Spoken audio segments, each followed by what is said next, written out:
اعوذ باللہ السمیع العلیم من الشیطان الرجیم من ہمزہ ونفخہ ونفثہ قال اللہ تبارک وتعالی هو الذی ارسل رسولہ بالہدی ودین الحق لیظہرہ علی الدین کلہ وکفی باللہ شہیدا محمد الرسول اللہ والذین معہ۔ تمام تر تعریفیں، حمد و ثناء اور شکر و سپاس لائق، مستحق اور مخصوص ہے اللہ رب العالمین ارحم الراحمین کی ذات عالی صفات کے لیے۔ افضل ترین صلوات اور برکات، ازکیٰ ترین تحیات اور تسلیمات سید الاولین والآخرین، رحمت للعالمین، شفیع المذنبین، خاتم الانبیاء والمرسلین، محمد الرسول اللہ صلی اللہ علیہ وسلم کی ذات بابرکات پر۔ میرے بہت ہی محترم اور لائق تکریم حضرات، برادران اسلام، سامعین و حاضرین کرام، اللہ رب العالمین اس کا تعارف جو اس نے کروایا ہے قرآن مجید میں، وہ رب العالمین الرحمن الرحیم ہے۔ وہ سارے جہانوں کا پیدا کرنے والا، بنانے والا اور ان کو پالنے سنبھالنے والا اور ان کی تمام ضروریات مہیا اور فراہم کرنے والا مہربان مالک ہے۔ اور یہ ساری جو کائنات اس نے بنائی ہے، یہ صرف اس لیے بنائی ہے کہ وہ اس جہان کے اندر بسنے والی مخلوق کو اپنی رحمتوں سے نوازے، اپنی رحمتوں سے انہیں مالا مال فرمائے۔ یہ اللہ رب العزت کی اس میں کوئی منفعت یا مصلحت نہیں ہے، وہ کسی چیز کا محتاج نہیں ہے، وہ بے نیاز مطلق ہے۔ اللہ الصمد هو الغنی، وہ غنی ہے، کسی چیز کی اسے ضرورت اور احتیاج نہیں، اور الصمد بے پرواہ ہے، سب اس کے محتاج ہیں، وہ کسی کا محتاج نہیں ہے۔ تو اللہ رب العزت نے یہ جہان اپنی کسی ضرورت کے لیے نہیں بنایا، بلکہ اپنی عنایات، اپنی نوازشات، اپنے انعامات اور احسانات سے اپنی مخلوق کو مالا مال فرمانے کے لیے بنایا ہے۔ اور اس کائنات کے اندر اللہ رب العزت نے انسان کو جو مقام اور مرتبہ عطا فرمایا ہے، وہ بڑا ممتاز، منفرد اور ایک بہت ہی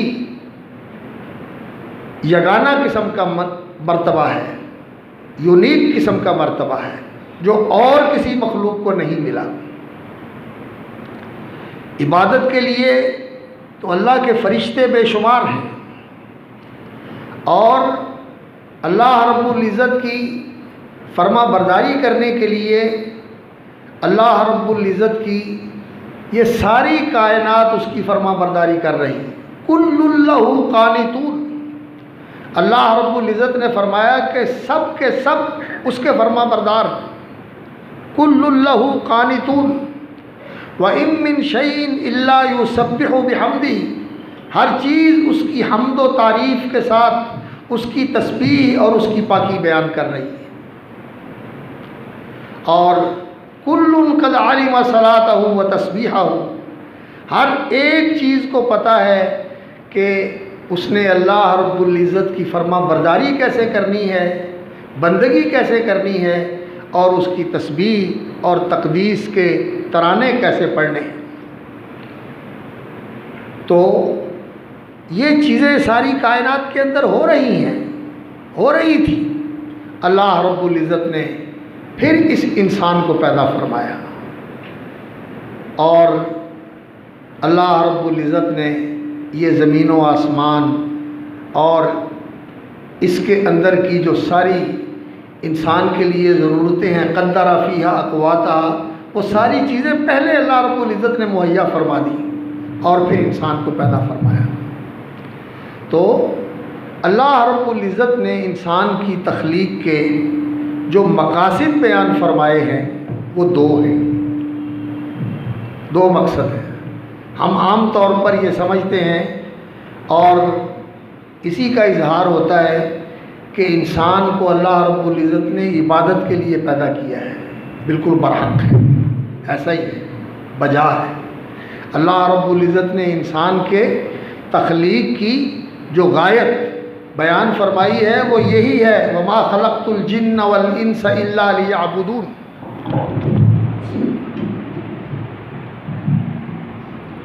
کہ میں نے جنوں اور انسانوں کو اس لیے پیدا کیا ہے کہ وہ میری عبادت کریں.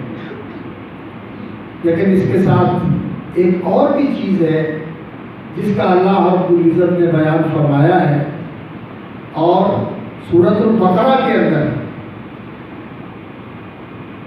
اللہ رب العزت نے جو سب سے پہلے حکم دیا ہے انسانوں کو مخاطب کر کے، وہ عبادت کا ہے. یا ایھا الناس اعبدوا ربکم، اے لوگوں اللہ کی بندگی کرو، عبادت کرو جو تمہارا پالنہار اور پروردگار ہے اور تمہارا مالک ہے اور تمہارا آقا ہے. اس کی بندگی کرو، اس کی عبادت کرو. تو عبادت کا حکم دیا. اور پھر جب انسان کی تخلیق کا اسی صورت میں اللہ تعالیٰ نے ذکر فرمایا تو فرمایا فرشتوں کے سامنے اللہ نے جب اپنا منصوبہ رکھا تو کیا فرمایا، انی جاعل فی الارض خلیفہ، میں زمین کے اندر ایک خلیفہ بنانے والا. اب اللہ رب العزت نے عبادت کا حکم دیا ہے، یہ انسان کی زندگی کا مقصد ہے کہ انسان نے زندگی کے اندر اللہ کی عبادت کرنی ہے. اور اللہ رب العزت نے جو اس کا منصب اور مقام اور مرتبہ بیان فرمایا ہے کہ یہ خلافت کا تاج کیا ہے. تو خلافت کیا ہے؟ اللہ اکبر. خلافت یہ ہے کہ اللہ رب العزت نے اس انسان کو اس دنیا کے اندر ایک کو وہ قوت عطا فرمائی ہے جس میں انسان کسی چیز پر غور و فکر کر کے آگے سے آگے، آگے سے آگے، آگے سے آگے انسان منصوبہ بندی کر سکتا ہے، اور منصوبہ بندی کر کے انسان ایسی چیزیں حاصل کر سکتا ہے جو پہلے اس کے پاس موجود نہیں ہوتی. اللہ رب العزت نے عقل و فکر کی صلاحیت انسان کو عطا فرمائی، اور پھر اس کے ساتھ اللہ رب العزت نے انسان کے لیے ایسا ماحول پیدا فرما دیا، اس طرح کے وسائل مہیا فرما دیے جن کو استعمال کر کے انسان اس کائنات کے اندر جو اللہ رب العزت نے نعمتیں رکھی ہوئی ہیں ان کو استعمال کر سکتا ہے. اس دنیا کی آبادی اور اس دنیا کے اندر انسان نے قدم رکھنے سے لے کر آج جس دور میں ہم جی رہے ہیں، یہاں تک پہنچنے کے لیے جو شہر آباد کیے ہیں، ملک آباد کیے ہیں، ایجادات کی ہیں، یہ ساری کی ساری چیزیں اسی انی جاعل فی الارض خلیفہ کا مظہر ہے. یہ اسی کا مظہر ہے. اللہ تعالیٰ نے انسان کو اختیار دیا ہے اور اس اختیار کو استعمال کرنے کی آزادی دی ہے. اسے ایسے بھی استعمال کر سکتا ہے، اسے ایسے بھی استعمال کر سکتا ہے، خیر کے لیے بھی استعمال کر سکتا ہے، شر کے لیے بھی استعمال کر سکتا ہے، اور مواقع بھی اس کے پاس موجود ہیں. چاہے اللہ اکبر، چاہے تو اچھا کر لے اور چاہے برا کر لے، دونوں کا اس کے پاس اختیار ہے. تو اللہ رب العزت نے اس کو اختیار بھی دیا اور اس اختیار کو برتنے کی آزادی بھی دی اور اس کے لیے اللہ تعالیٰ نے اس کو وسائل بھی دی۔ اب اس اختیار کو، اس آزادی کو انسان نے ایسے استعمال کرنا ہے کہ یہ اللہ کی عبادت بن جائے۔ باقی جتنی مخلوق ہے، جنوں اور انسانوں کے علاوہ فرشتے جو ہیں، انہوں نے اللہ رب العزت سے اختیار نہیں مانگا، وہ اللہ رب العزت کے فرما بردار ہیں اور فرما برداری کے علاوہ اور کچھ نہیں کر سکتے ہیں۔ وہ ذی عقل، ذی شعور مخلوق، عقل و شعور رکھتے ہیں، لیکن وہ نافرمانی نہیں کرتے، ان کی فطرت فرما برداری والی ہے، لا یعصون اللہ ما امرہ۔ لیکن جن اور انسان یہ دو ایسی مخلوقات ہیں کہ یہ فرما برداری کرنا چاہیں تو فرما برداری بھی کر سکتے ہیں، نافرمانی کرنا چاہیں تو وہ بھی کر سکتے ہیں۔ اللہ رب العزت نے ان کو دونوں اختیار دیے ہوئے ہیں، اور جنوں میں سے اللہ رب العزت نے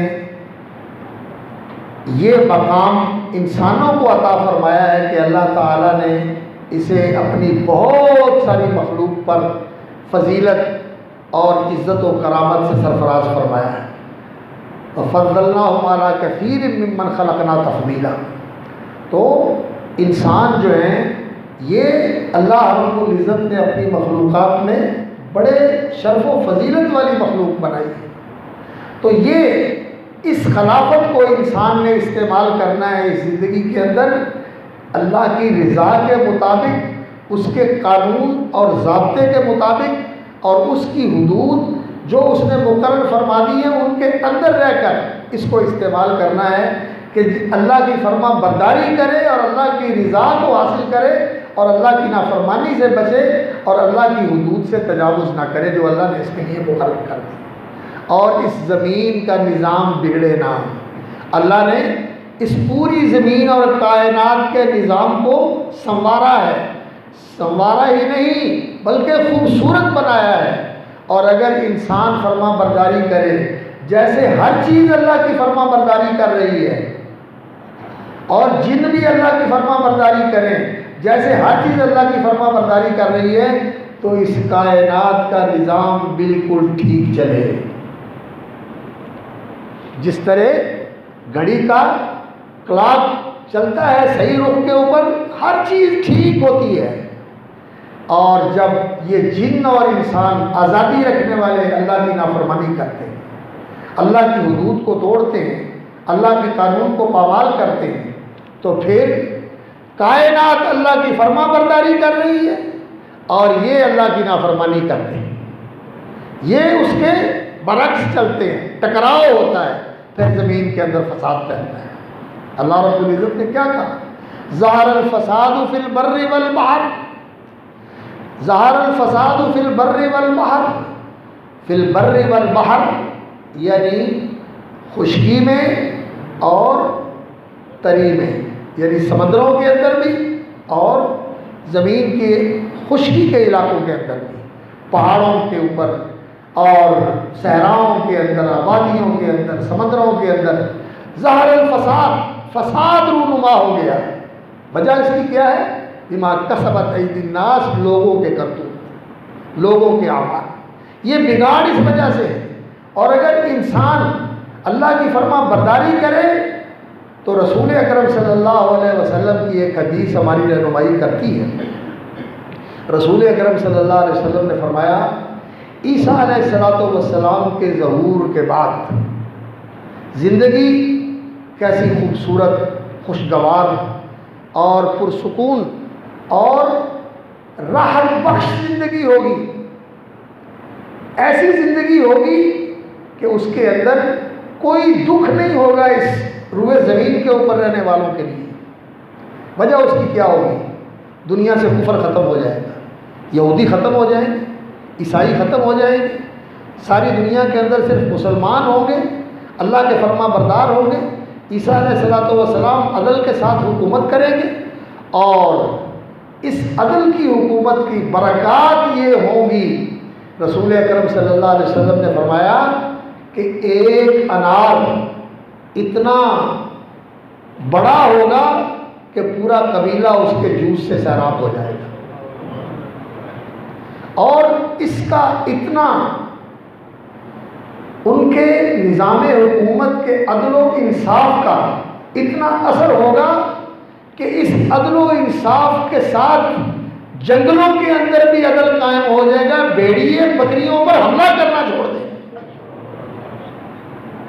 بھیڑیے یہ بکریوں پر اور بھیڑوں پر حملہ کرنا چھوڑ دیں گے.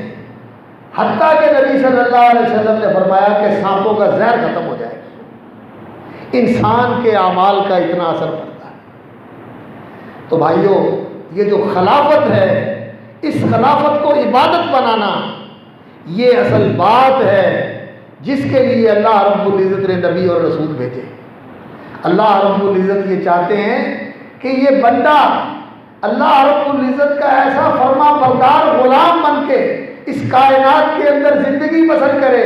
یہ انجینئر ہو، یہ ڈاکٹر ہو، یہ سائنٹسٹ ہو، یہ معمار ہو، یہ مزدور ہو، یہ پلاننگ آفیسر ہو، یا یہ کنٹرول کرنے والا اور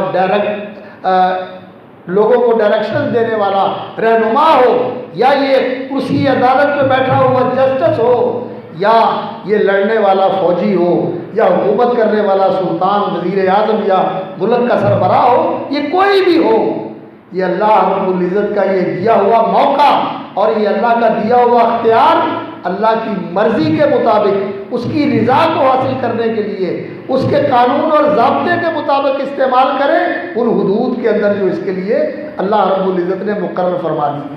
تلک حدود اللہ فلا تقربوها، تلک حدود اللہ فلا تعتدوها، یہ اللہ کی قائم کی ہوئی حدیں، ان کے قریب نہ جاؤ، دور دور رہو، کہیں حد سے تجاوز نہ کر جاؤ. اور پھر یہ کہا فلا تعتدوها، ان سے تجاوز کر کے آگے نہیں جانا، ان حدود کے اندر رہنا ہے. ان سے تجاوز کرو گے تو کام خراب ہو جائے گا. تو یہ چیز ہے کہ جو اللہ رب العزت نے انسان کو خلافت عطا فرمائی ہے، اس خلافت کو انسان نے عبادت بنانا ہے. تو پھر اس کا نتیجہ یہ ہوتا ہے کہ یہ تجارت کرے تو تجارت بھی عبادت، یہ زراعت کرے تو زراعت بھی عبادت، یہ صنعت کار ہو تو یہ صنعت بھی عبادت، اور یہ فوج کا آفیسر ہو یا سپاہی ہو، مسلمانوں کی اور لوگوں کی امن و امان کی حفاظت کرے، ان کی عزت و آبرو کی حفاظت کرے، ان کے مال جان کی حفاظت کرے، تو یہ بھی عبادت. اور اگر یہ سلطان ہو، عدل کرنے والا بادشاہ ہو، وہ وزیر ہو، وزیر اعظم ہو، یا صدر مملکت ہو، اگر وہ عدل کرنے والا ہے تو وہ اللہ رب العزت کے ہاں اتنا محبوب ہوتا ہے کہ اللہ تعالیٰ اس سلطان عادل کو قیامت والے دن اپنے عرش کا سایہ نصیب فرمائے. یہ سارے کام عبادت بن جاتے ہیں. لیکن کب؟ جب انسان ان چیزوں کو اس طریقے کے مطابق استعمال کرے جو اللہ رب العزت نے انسان کے لیے پسند کیا ہے. اور یہ ربیع الاول کا مہینہ، اور اس مہینے میں مسلمان سیرت کے پروگرام کرتے ہیں، اور بعض لوگ بہت ہی اپنے آپ پہ عشق و محبت کا بہت زیادہ اظہار کرنے کے لیے جشن مناتے ہیں. رسول اکرم صلی اللہ علیہ وسلم کی ولادت باسعادت کے حوالے سے جلوس نکالتے ہیں، روشنیاں کرتے ہیں، چراغاں کرتے ہیں، اور شہر کو سجاتے ہیں، گلیوں کو سجاتے ہیں. یہ اپنی محبت کا اظہار کرتے ہیں لوگ. لیکن سوچنے والی بات یہ ہے کہ اللہ تعالیٰ نے ہمارے ہادی و مرشد محمد الرسول اللہ صلی اللہ علیہ وسلم کو کیا مشن دے کے بھیجا تھا. وہ مشن کیا تھا رسول اکرم صلی اللہ علیہ وسلم؟ کس لیے آئے تھے رسول اکرم صلی اللہ علیہ وسلم؟ ہم نبی صلی اللہ علیہ وسلم کی آمد پر جلسے بھی کرتے ہیں، کانفرنسیں بھی کرتے ہیں، بہت بڑے بڑے سیمینار بھی ہوتے ہیں، حکومت کی سطح پر بڑی بڑی بین الاقوامی کانفرنسیں ہوتی ہیں جن کے اندر بین الاقوامی اسکالر شریک ہوتے ہیں. لیکن جس کام کے لیے رسول اکرم صلی اللہ علیہ وسلم آئے تھے وہ کام ہم نے کیا کیا؟ اس کا کچھ خیال کیا، لحاظ کیا، اس کام پر توجہ دی کہ اللہ کے رسول کس کے لیے آئے تھے؟ یہ میں آپ کو بتانا چاہتا ہوں. مختصر سی بات ہے، میں ویسے بھی لیٹ ہو گیا، راستے میں کچھ رکاوٹ بن گئی اللہ تعالیٰ کی طرف سے، جس کی وجہ سے مجھے راستے میں کچھ وقت لگ گیا۔ بہرحال الحمدللہ آپ سے ملاقات ہو گئی اور آپ کو دیکھ لیا، دل خوش ہو گیا۔ اللہ رب العزت ہمیشہ آپ کو اپنی حفاظت میں رکھے اور ہم سب کو اللہ دین کے اوپر استقامت نصیب فرمائے۔ تو میں عرض یہ کر رہا ہوں کہ رسول اکرم صلی اللہ علیہ وسلم کس لیے آئے؟ اللہ رب العزت نے سورۃ الشورى کے اندر اولو العزم پیغمبروں کا ذکر فرمایا، شرع لکم من الدین ما وصی به نوحا والذی اوحینا الیک وما وصینا به ابراہیم وموسیٰ وعیسیٰ ان اقیموا الدین ولا تتفرقوا فیہ۔ فرمایا اللہ تعالیٰ نے نوح علیہ السلام، ابراہیم علیہ السلام، موسیٰ علیہ السلام، عیسیٰ علیہ السلام اور آپ، ان سب کے لیے دین مقرر کیا ہے، دین مقرر کیا ہے، اور اللہ نے آپ سب کی ذمہ داری کیا قرار دی ہے؟ اقیم الدین، اس دین کو قائم کرو، اس دین کو زندہ کرو، اس دین کو اپنی زندگیوں میں جاری و ساری کرو۔ یہ دین تمہاری زندگیوں کے اندر جھلکے، تمہاری زندگیوں کا حصہ بن جائے، تمہاری زندگیاں اس دین کے مطابق گزرے۔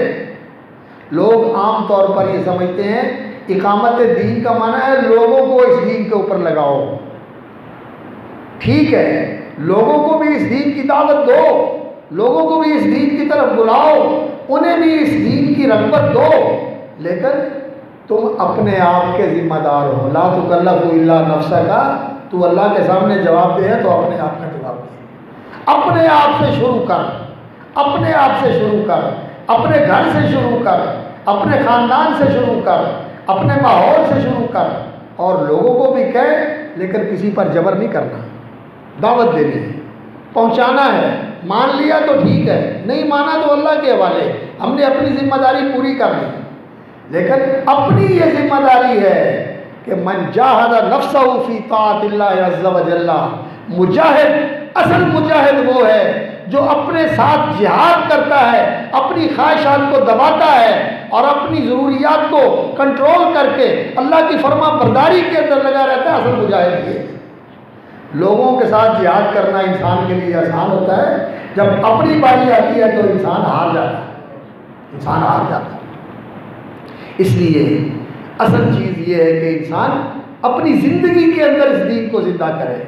اقامت دین یہ رسول اکرم صلی اللہ علیہ وسلم کی بعثت کا مقصد ہے، اور دوسرا اظہار دین، جو آیت میں نے آپ کے سامنے تلاوت کی، هو الذی ارسل رسولہ بالہدی ودین الحق لیظہرہ علی الدین کلہ، یہ تین صورتوں میں اللہ نے ذکر فرمائی ہے، سورۃ التوبہ میں، سورہ الفتح میں اور سورۃ الصف میں، تقریباً ایک جیسے الفاظ کے ساتھ۔ سورہ فتح میں وکفیٰ باللہ شہیدہ کے اوپر ختم ہوتی ہے، اور باقی دوسری صورتوں میں، دونوں صورتوں میں وَلَوْ كَرِهَ الْمُشْرِكُونَ کے ساتھ ختم ہوتی ہے۔ نبی صلی اللہ علیہ وسلم کی بعثت کا مقصد یہ بتایا ہے، لِيُظْهِرَهُ عَلَى الدِّينِ كُلِّهِ هُوَ الَّذِي أَرْسَلَ رَسُولَهُ بِالْهُدَىٰ وَدِينِ الْحَقِّ، اللہ وہ ہے جس نے اپنے پیغمبر صلی اللہ علیہ وسلم کو بھیجا بالہدیٰ، کامل ہدایت کے ساتھ، مکمل رہنمائی، عقلی اور فکری رہنمائی، ذہنی رہنمائی، روحانی رہنمائی، عملی رہنمائی، عبادات کے اندر رہنمائی، معاملات کے اندر رہنمائی، اخلاق اور آداب کے اندر رہنمائی، تعلقات اور برتاؤ کے اندر رہنمائی، گھریلو معاشرت کے لیے رہنمائی، پوری سوسائٹی کے لیے رہنمائی، بین الاقوامی سوسائٹی کے لیے رہنمائی، دشمنوں سے تعلق کے لیے رہنمائی، دوستوں سے تعلق کے لیے رہنمائی، بڑوں سے تعلق، اپنے برابر عمر کے لوگوں سے تعلق، اپنے سے چھوٹوں کے ساتھ تعلق، کون سی چیز ہے جس کی دین نے رہنمائی دی؟ الہدیٰ، کامل ہدایت، ودین الحق، اور سچا دین، سچا دین دے کر بھیجا اللہ رب العزت نے محمد رسول اللہ صلی اللہ علیہ وسلم۔ یہ دین حق کو سمجھنے کے لیے میں ایک حوالے کی طرف آپ کو متوجہ کرنا چاہتا ہوں، تاکہ آپ کے ذہن میں یہ بات آ جائے کہ دین حق کیا ہوتا ہے۔ سورہ توبہ کے اندر اللہ رب العزت نے فرمایا، قاتلوا الذین لا یؤمنون باللہ ولا بالیوم الآخر، ان سے لڑو جو اللہ اور آخرت پر ایمان نہیں رکھتے۔ یہودی اللہ کو مانتے ہیں؟ مانتے ہیں۔ عیسائی اللہ کو مانتے ہیں؟ مانتے ہیں. ڈالر کے اوپر لکھا ہوتا ہے وی ٹرسٹ ان گاڈ، ہمارا اللہ پر ایمان.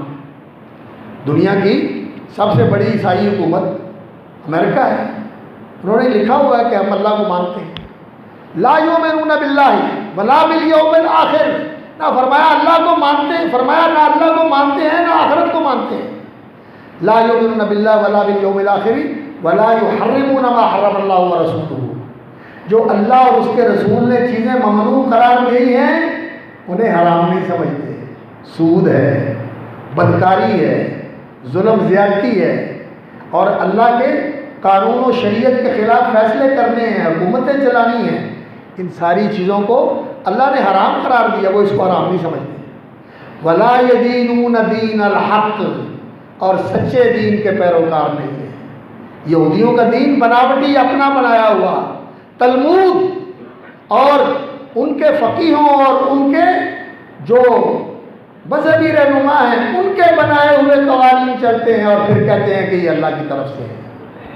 اور عیسائیوں کا بھی یہی حال ہے، انہوں نے شریعت تورات کی شریعت کو منسوخ کر دیا، اور انہوں نے کلیسا کو یہ اختیار دے دیا کہ یہ جو قانون زمین پہ بنا دے وہی آسمان پہ بن جاتا ہے، جو یہ کھول دے وہاں کھل جاتا ہے، جو یہ باندھ دے وہاں بن جاتا ہے. اور ان کے ہاتھ میں جنت کا ٹکٹ ہے، جس کو بخشش کا سرٹیفکیٹ دے وہ بخشا گیا، اور جس کو نہ دے وہ نہیں بخشا جائے گا. یہ سارا کچھ ان کے ہاتھ میں دے. یہ ہے ان کا دین. اللہ رب العزت نے اس دین کو کیا کہا؟ یہ دین حق نہیں ہے. لا یدینون دین الحق، یہ دین حق کے پیروکار نہیں ہے. اور باقی رہے مجوسی اور ہندو اور یہ زرد قوم، فار ایسٹ کے رہنے والے چینی اور کورین اور جاپنیز اور دوسرے یہ مذاہب کے لوگ، ان کی تو بات ہی آپ نے کیا کرنی ہے. یہ جن کے پاس کتابیں ہیں اور جو اپنے نبیوں سے رشتہ جوڑتے ہیں، ان کا دین حق نہیں ہے، تو ان کا دین کہاں ہو سکتا ہے جنہوں نے سب کچھ ہی بلا دیا، سب کچھ ہی بلا دیا. اللہ تعالیٰ نے محمد رسول اللہ صلی اللہ علیہ وسلم کو دین حق دے کر بھیجا، اور کس لیے بھیجا؟ لِيُظْهِرَهُ عَلَى الدِّينِ كُلِّهِ، تاکہ ہر دین کے اوپر اس کو غالب کر دے، ہر دین کے اوپر اس کو غالب کر دے. لِيُظْهِرَهُ عَلَى الدِّينِ كُلِّهِ، اقامت دین نبی صلی اللہ علیہ وسلم کی بعثت کا مقصد ہے، اور دوسرا اظہار دین کو غالب کرنا. دین کیا ہوتا ہے؟ دین یہ ہوتا ہے کہ کسی کی بالادستی، کسی کی برتری، کسی کی سپرمیسی، یعنی کسی کا بڑا ہونا یہ مان کر جو وہ کہے اس کو ماننا، اور دل میں بات کیا ہو، اگر نہ مانا تو سزا دے گا، اور اگر مانا تو نواز دے گا، جزا دے گا، احسان کرے گا. اس نیت سے جس ہستی کی فرما برداری کی جائے وہ دین ہوتا ہے، اس کا نام دین ہے. اور دین کس کے لیے ہے؟ اللہ کے لیے. الا للہ الدین الخالص، فرما برداری خالص بے امیز صرف اللہ کے لیے ہے، اور کسی کا حق نہیں ہے. کیوں؟ وہ کون ہے؟ مالک الناس، رب الناس، الہ الناس، پروردگار وہ، خالق وہ، رازق وہ، اور بادشاہ وہ، اور لوگوں کا معبود اور لوگوں کا الہ وہ. جب سارا کچھ وہ ہے تو پھر کسی اور کی فرما برداری کیسے؟ پھر اور کی فرما برداری کیسے؟ فرما برداری اس کی کرنی ہے. ہاں دوسرے کی فرما برداری ہو سکتی ہے ان حدود کے اندر جو اس نے مقرر کرنی ہے. ماں باپ کی فرما برداری ہے، بیوی کے لیے شوہر کی فرما برداری ہے، بڑے کے لیے یہ ہے کہ وہ اپنے سے بڑے کی بات مانے، لحاظ کرے اس کا. چھوٹے کے لیے یہ ہے کہ وہ اپنے بڑے کے ادب کرے، اور رعایا کے لیے یہ ہے کہ وہ حکومت کا لحاظ کرے، اور حکومت کے لیے یہ ہے کہ وہ اللہ کے قانون کا لحاظ کرے. تو اصل فرما برداری اللہ رب العزت کی، اصل فرما برداری اللہ رب العزت کی ہے. تو دین حق کیا ہے؟ اللہ کی فرما برداری کرنا. اور کیسے؟ خالص، جس میں شرک کی آمیزش نہ ہو، جس میں بدعت کی آمیزش نہ ہو، جس میں لوگوں کے رسم و رواج کی آمیزش نہ ہو. اس لیے کہ حق وہ ہے جو اللہ کی طرف سے آیا ہے. لقد جاءک الحق من ربک، حق اللہ کی طرف سے آیا ہے، اور جو اللہ کی طرف سے نہیں آیا وہ حق نہیں ہے. وہ کیا ہے؟ باطل ہے۔ لقد جاءک الحق من ربک فلا تکونن من الممترین، حق آپ کے پاس اللہ کی طرف سے آ گیا، کسی شک میں نہ رہیں، یہ بالکل برحق ہے۔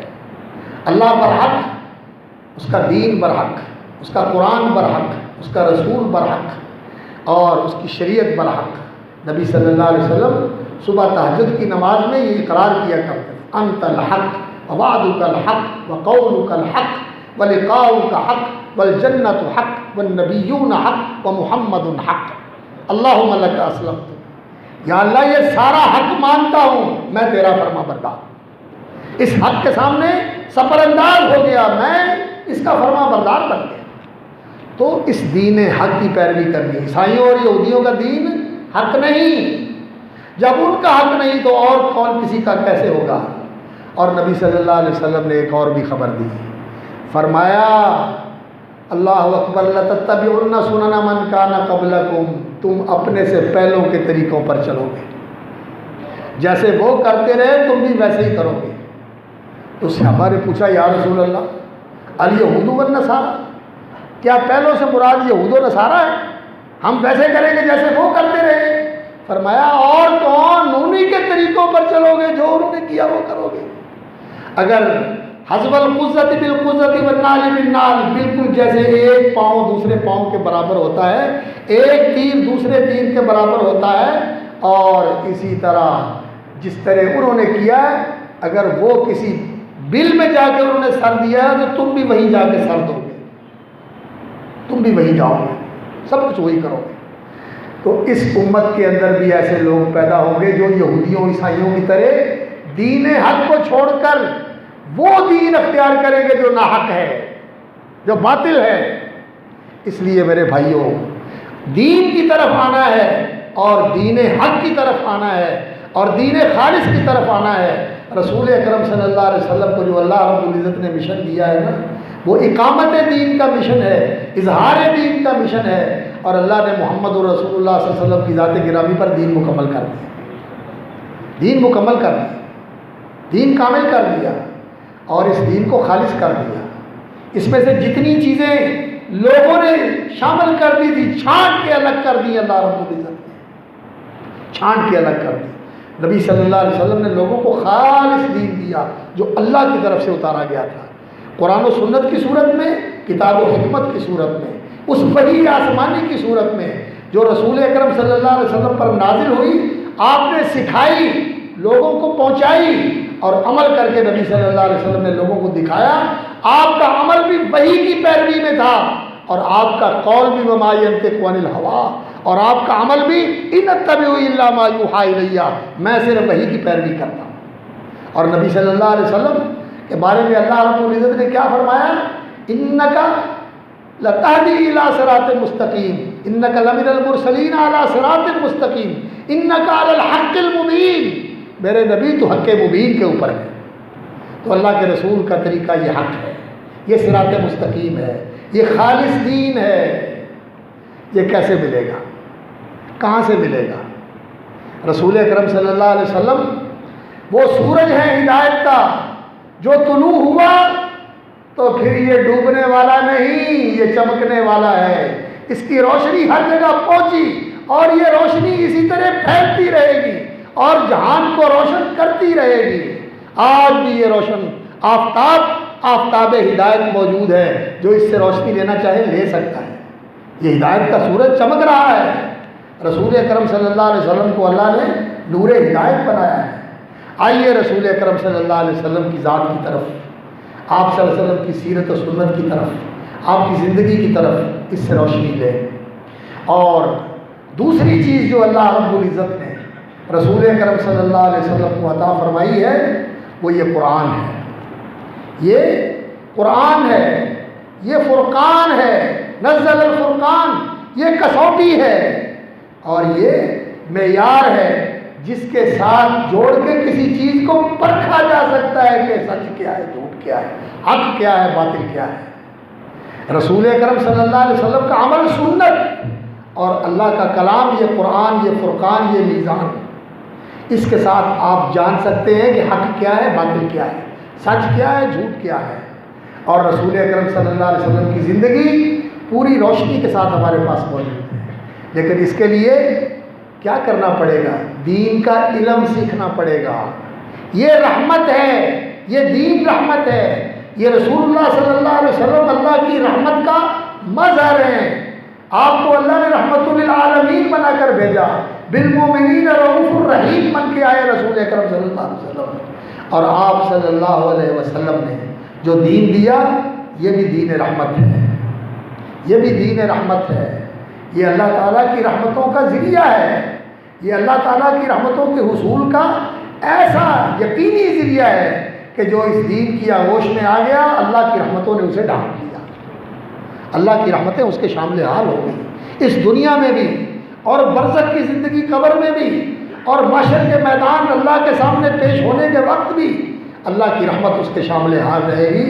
اور جنت تو ہے ہی اللہ کی رحمتوں کا سمندر، اللہ کی رحمتوں کا سمندر ہے، جس کو اللہ رب العزت نے فرمایا انتی رحمتی، تو میری رحمت کا مظہر ہے، تیرے ذریعے میں جس پہ چاہوں گا اپنی رحمتوں کی بارش کروں گا۔ تو رحمت اللہ رب العزت کی، یہ دین، تو اس کے لیے دین کا علم پڑھنا اور دین کا عمل سیکھنا اور دین کا علم اور ایمان، اس پر یقین اور اس کے مطابق عمل، یہ دین حق ہے جو اللہ کے رسول صلی اللہ علیہ وسلم لے کر آئے۔ الہدا، ہدایت، یہ علم و ایمان ہے، اور دین الحق، یہ اس کے مطابق عمل، یہ رسول اکرم صلی اللہ علیہ وسلم لے کر آئے ہیں۔ آج ہم اس الہدا سے آنکھیں بند کیے ہوئے ہیں اور اس دین حق سے ہم دور نکل گئے ہیں۔ ہم نے رواجی، رسمی، بناوٹی، جعلی، خانہ ساز اور علاقائی دین بنا رکھے ہیں، اور محمد الرسول اللہ صلی اللہ علیہ وسلم کا دین آج مسلمانوں کے اندر اجنبی اور بیگانہ ہے، اجنبی اور بیگانہ ہے۔ آئیے اس دین کی طرف جو محمد الرسول اللہ صلی اللہ علیہ وسلم دے کر گئے تھے، لے کر آئے تھے اور دے کر گئے تھے۔ اور آپ نے فرمایا اللہ اکبر کہ یہ ایسا روشن ہے کہ اس کی رات بھی دن جیسی ہے، دین کا راستہ روشن راستہ ہے، رات بھی دن جیسی ہے۔ اس دین کا علم سیکھیں اور اس کا عمل سیکھیں، اس لیے کہ عمل کے بغیر علم یہ کوئی ایسا اچھا سودا نہیں ہے، یہ انسان کے لیے وبال کا باعث بن جاتا ہے۔ اس لیے علم کے ساتھ عمل ہونا چاہیے، اور یہ سب کے لیے ضروری ہے۔ نبی صلی اللہ علیہ وسلم نے فرمایا طلب العلم فریضۃ علی کل مسلم، ہر مسلمان پر علم سیکھنا ضروری ہے، مردوں پر بھی عورتوں پر بھی دین کا علم سیکھنا ضروری ہے۔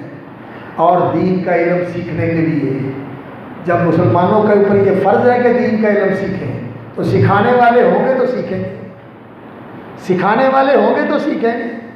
اور اللہ کے رسول صلی اللہ علیہ وسلم نے کیا فرمایا؟ بعثت معلما، اللہ نے مجھے دین کا معلم بنا کر بھیجا ہے۔ نبی صلی اللہ علیہ وسلم کے معلم کون ہیں؟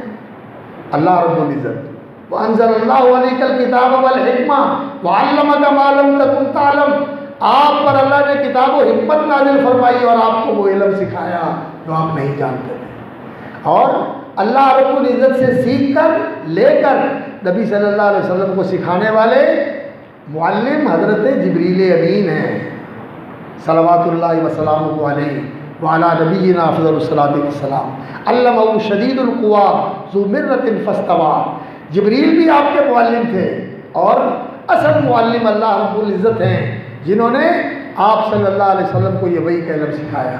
اور نبی صلی اللہ علیہ وسلم نے فرمایا اللہ نے مجھے بھی معلم بنا کر بھیجا ہے، بعثت معلما، اللہ نے مجھے معلم بنا کر بھیجا ہے۔ اور آپ نے کیا سکھایا؟ یعلمہم الکتاب والحکمہ، یہ قرآن و سنت سکھایا، یہ کتاب و حکمت سکھائی۔ یہ ساری امت کے لیے سیکھنا ضروری ہے، اور یہ سکھانے والے علماء ہیں، اور علماء ہم پیدا کریں گے تو سیکھیں گے۔ اور اگر علماء مٹ گئے اور اگر علماء چلے گئے تو یقین جانیے کہ دین بھی نہیں رہے گا۔ دین کے جاننے والے، دین کے سکھانے والے، دین کا عمل سکھانے والے، عمل کر کے دکھانے والے اگر چلے جائیں تو اندھیرا چھا جائے گا۔ جیسا کہ نبی صلی اللہ علیہ وسلم نے فرمایا علم اللہ رب العزت لوگوں کو دے کر واپس نہیں لیتا کہ ان کے ذہنوں سے مٹا دے، ان کے سینوں سے اٹھا لے، ایسے نہیں ہوتا۔ ہوتا کیا ہے کہ دین کے عالم جب دنیا سے چلے جاتے ہیں تو ان کی جگہ لینے والا کوئی نہیں ہوتا۔ مولانا اسماعیل سلفی چلے گئے، کوئی ان جیسا نہیں ہوا۔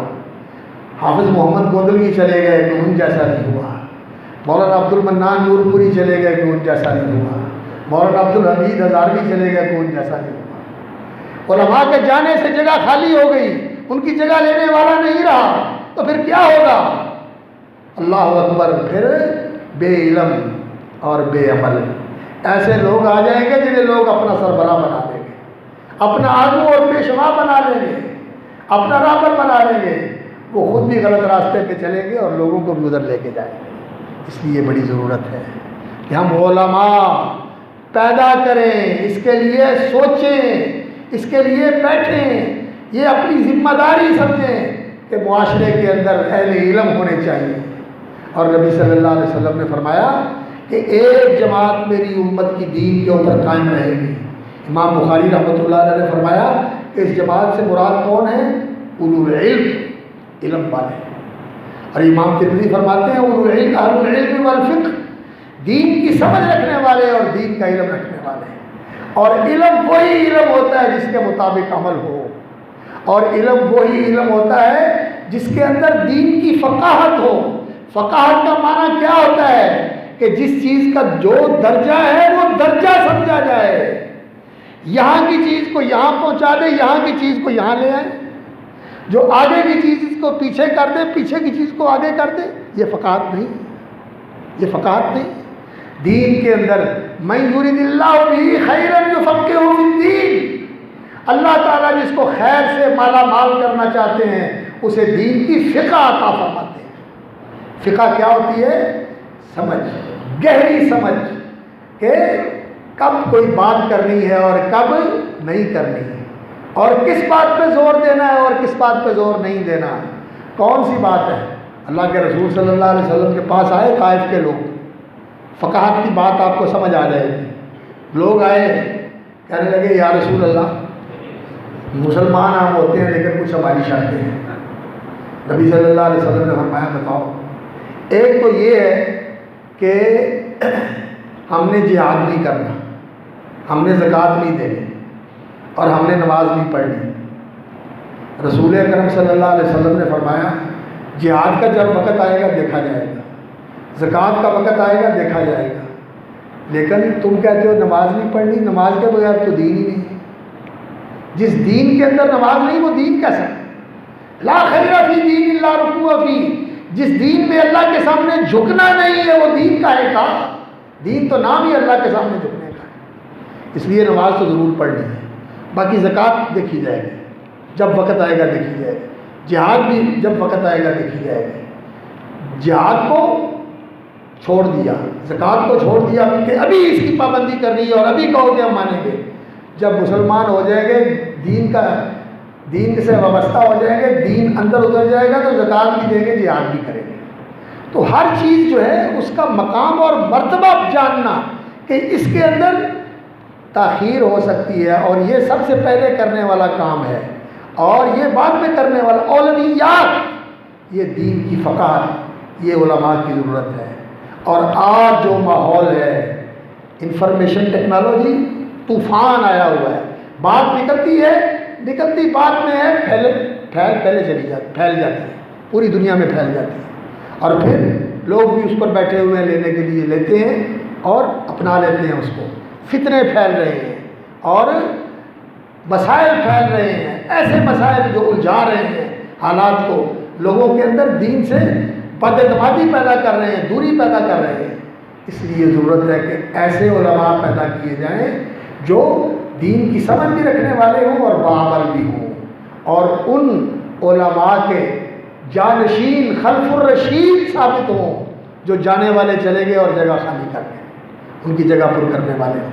اس کے لیے مدرسوں سے جڑو، جو مدرسوں کو آباد کرنے والے ہیں ان کے ساتھ دست و بازو بنو، اپنے بچوں کو بھی پڑھاؤ جس کو اللہ رب العزت نے اولاد دی ہوئی ہے، اور وہ ان میں سے کسی ایک کو اس دین کی طرف لگا سکتا ہے تو لگائے، کوشش کرے اس بات کی، اور ان مدرسوں کے ساتھ جڑیں، ان کو آباد کریں، ان کو سپورٹ کریں اور دین سیکھیں، دین کا عمل سیکھیں۔ اس دین کو اپنی زندگیوں کے اندر زندہ کریں اور اس دین کو غالب کرنے کے لیے دین کی دعوت دیں، دین کی اشاعت کریں، دین کو مضبوط کریں کہ پوری دنیا میں یہ دین زندہ ہو جائے۔ اگر یہ زندہ ہو جائے تو اللہ تعالیٰ کا وعدہ ہے وَلَوْ أَنَّ أَهْلَ الْقُرَىٰ آمَنُوا وَاتَّقَوْا، فرمایا اگر بستیوں کے رہنے والے، آبادیوں کے اندر زندگی گزارنے والے ایمان اور تقوی کی زندگی اختیار کر لیں لَفَتَحْنَا عَلَيْهِمْ بَرَكَاتٍ مِّنَ السَّمَاءِ وَالْأَرْضِ، فرمایا میں برکتوں کے دروازے کھول دوں، آسمان بھی برکتیں برسائے، زمین بھی برکتیں اگلے، زمین بھی برکتیں اگلے گی اور آسمان بھی برکتیں برسائے گی۔ ہمارے سارے مسائل حل ہو جائیں گے، ہمارے معاشی مسائل، ہمارے امن و امان کے مسائل اور ہمارے تحفظ اور بقا اور سلامتی کے مسائل سارے حل ہو جائیں گے دین کے ساتھ۔ رسول اکرم صلی اللہ علیہ وسلم دین لے کر آئے، دین کی اقامت کے لیے آئے، دین کے اظہار کے لیے آئے، لیکن کون سا دین؟ دین حق، اور اس دین حق کی رہنمائی اللہ رب العزت سے دعا ہے کہ اللہ تعالی ہمیں اس دین کی طرف لوٹنے کی توفیق عطا فرمائے، اس دین سے تمسک نصیب فرمائے۔ رسول اکرم صلی اللہ علیہ وسلم کی دعا ہوا کرتی تھی اللہم یا ولی الاسلام واہلہ، اے اللہ تو اسلام کا والی ہے۔ اسلام کا والی وارث کون ہے؟ اللہ۔ اللہم یا ولی الاسلام واہلہ، اور اسلام والوں کا بھی والی وارث کون ہے؟ اللہ۔ اسلام کا اور اسلام والوں کا والی وارث ہے اللہ تو۔ میری دعا یہ ہے مسکنی بالاسلام، اللہ مجھے اسلام سے جوڑ دے، حتی القاک علیہ، کہ میں اسلام پر زندگی گزارتے گزارتے تیرے ساتھ ملاقات کروں، تیرا دیدار کروں، تیرے حضور آ کے حاضری دوں، مجھے اس کی توفیق عطا فرما۔ ہماری بھی یہ دعا ہے اللہم احینا بالاسلام، اللہم احینا الاسلام وتوفنا علی الایمان، اللہ اسلام میں زندہ رکھ اور ایمان کی سلامتی سے دنیا سے لے جانا ہے۔ اللہم احفظنا بالاسلام قائمین واحفظنا بالاسلام قائدین واحفظنا بالاسلام راقدین ولا تشمت بنا علی اعداء الحاسدین۔ اللہ چلتے پھرتے اٹھتے بیٹھتے کھڑے لیٹے سوتے جاگتے ہر حال میں اللہ ہمیں اسلام کے اوپر زندہ رکھا، اسلام کے پیروکار اور اسلام کے پہرے دار بنا، اسلام پہ چلنے والے اور اسلام کی چوکیداری کرنے والے بنا، اور اسی کے اوپر زندہ رکھ اور اسی کے اوپر موت دینا۔ وآخر دعوانا الحمدللہ رب العالمین۔ ان الحمد للہ نحمده ونستعینه ونستغفره ونعوذ باللہ من شرور انفسنا وسیئات اعمالنا، من یهده اللہ فلا مضل له ومن يضلل فلا هادي له، واشهد ان لا اله الا الله وحده لا شريك له واشهد ان محمدا عبده ورسوله وبعد۔ برادران گرامی، حضرات ذی وقار، جیسے میں نے عرض کیا اسلام ہماری پہچان ہے اور اسلام سے ہی ہماری بقا ہے، اسی میں ہماری سلامتی اور ہماری عزت ہے۔ اس اسلام کو اپنی زندگیوں میں قائم رکھنے کے لیے، اس اسلام کو اپنی زندگیوں کے اندر جاری کرنے کے لیے یہ دینی ادارے، یہ علماء تیار کرنے کے قلعے جہاں دین کے خادم پیدا ہوتے ہیں، علماء، مبلغین، داعی، ائمہ اور دیگر حضرات جو دین کی خدمت کرتے ہیں، یہ سچی بات ہے کہ ہماری سب سے بڑی ضرورت ہے، سب سے بڑی ضرورت ہے ہماری، اس لیے ان اداروں کے ساتھ تعاون کرنا چاہیے۔ اور یہ مرکز البدر الاسلامی، بڑا اچھا نام رکھا ہے انہوں نے معرکہ بدر کے حوالے سے، کہ بدر کا معرکہ جو ہے وہ فرقان تھا، جس نے حق اور باطل میں تمیز کر دی، اور پھر اسلام کی سربلندی اور اسلام کے عروج و اقبال کا دور شروع ہوا کہ پھر اسلام پوری دنیا کے اندر پھیل گیا۔ تو اللہ کرے کہ یہ ایسا ہی مرکز البدر بن جائے جس سے دنیا کے اندر یہ دین جو ہے پھیلے اور غالب ہو، تو اس کے ساتھ معاون ہو، اس کے مددگار بنے، اس کے دست و بازو بنے، اس کو سپورٹ کریں۔ ماشاءاللہ 100 سے زیادہ طلباء زیر تعلیم ہیں، 7 کے قریب اساتذہ اہل علم یہاں تدریس، تربیت، تعلیم کے فرائض سر انجام دے رہے ہیں، اور تعمیر کا کام ہو رہا ہے، اوپر ہال زیر تعمیر ہے، جس کے اندر انشاءاللہ درس نظامی کا شعبہ بھی چل رہا ہے اس کی ضروریات کے لیے کمرے اور ہاسٹل وغیرہ بنایا جائے گا. اسی طرح حفظ القرآن کا شعبہ ہے اور ساتھ ساتھ اسکول کی تعلیم، تاکہ بچے جو ہیں وہ جو دنیا کی تعلیم ہے اس سے بھی بے بہرا نہ رہیں. اور حقیقت یہ ہے کہ عبادت کے لیے دین کی تعلیم اور خلافت کے لیے دنیا کی تعلیم دونوں کو جمع کرنا ضروری ہے. میں ہمیشہ یہ کہا کرتا ہوں خلافت کی ذمہ داریاں پوری کرنے کے لیے آپ نے بلڈنگ بنانی ہے، زراعت کرنی ہے، صنعت کرنی ہے، تجارت کرنی ہے، دنیا کی تعلیم ہونی چاہیے. لیکن اس کو عبادت بنانا ہے، اللہ کی بندگی کے رنگ میں رنگنا ہے کہ تیری زندگی صفت اللہ کا اللہ اکبر مظہر بن جائے، تیری زندگی میں اللہ کا رنگ نظر آئے. اس کے لیے دین کا علم ضروری ہے. تو دین کا علم سب کی ضرورت ہے. تو اس کے لیے دین کا علم جو ہے وہ بھی ضروری ہے اور دنیا کا علم بھی ضروری ہے کہ دنیا کے اندر رہنے کا انسان کو طریقہ سلیقہ آتا ہو.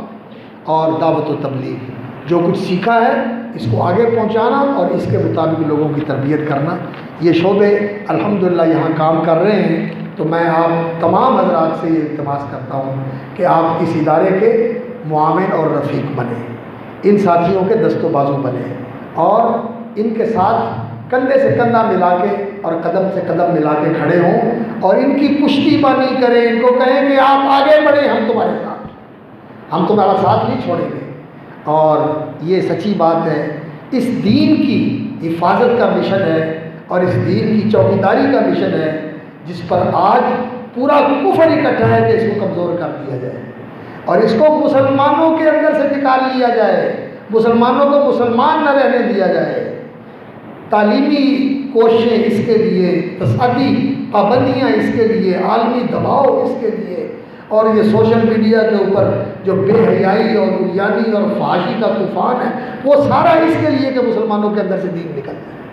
اس دین کو بچانا ہے، ہمارے اندر بھی دین رہے، ہماری نسلوں کے اندر بھی دین رہے. اللہ کرے کہ یہ دین سلامت رہے اور اس کے لیے ہم قربان ہو جائے، کوئی بات نہیں. یہ سب سے بڑی سعادت کی بات ہے کہ انسان دین کے لیے قربان ہو جائے، لیکن دین کو اللہ قائم رکھے، دین کو اللہ زندہ رکھے. اور یہ دین علماء کے ساتھ ہے اور علماء مدارس سے تیار ہوتے ہیں اور علماء سے سب تیار ہوتے ہیں. علماء کتابوں سے نہیں تیار ہوتے، اساتذہ سے تیار ہوتے ہیں. اگر کتابوں سے کوئی کام ہوتا تو اللہ تعالیٰ کتاب نازل کر دیتے، نبی پتھر نہ کھاتے، نبی گالیاں نہ کھاتے، نبی 9 سال تک لوگوں کے ظلم و ستم کا نشانہ نہ بنتے، انسان سے انسان بنتے. علماء سے علماء تیار ہوتے. اس لیے اس پر توجہ دیں. اللہ تعالیٰ قبول فرمائے اور اللہ تعالیٰ توفیق عطا فرمائے اور اللہ رب العزت کے راستے میں سب کو آگے بڑھ کر ہمت اور حوصلے کے ساتھ معاون اور شریک ہونے کی توفیق عطا فرمائے. اللہم صلی علی محمد وعلی آل محمد وبارک علی محمد وعلی آل محمد کما صلیت وبارکت علی ابراہیم وعلی آل ابراہیم انک حمید مجید. اللہم اعز الاسلام والمسلمین، اللہم انصر من نصر دین محمد صلی اللہ علیہ وسلم واجعلنا مرضانا ومرضى المسلمين. اللهم فرج هم المهمومين واكشف غم المغمومين. اللهم اغن الفقراء والمحتاجين. اللهم انصر المظلومين من المسلمين. اللهم انصر المظلومين من المسلمين في كل مكان. اللهم انصرهم نصرا عزيزا. اللهم اجعل لهم من لدنك وليا واجعل لهم من لدنك سلطانا نصيرا. سبحان ربك رب العزة عما يصفون وسلام على المرسلين.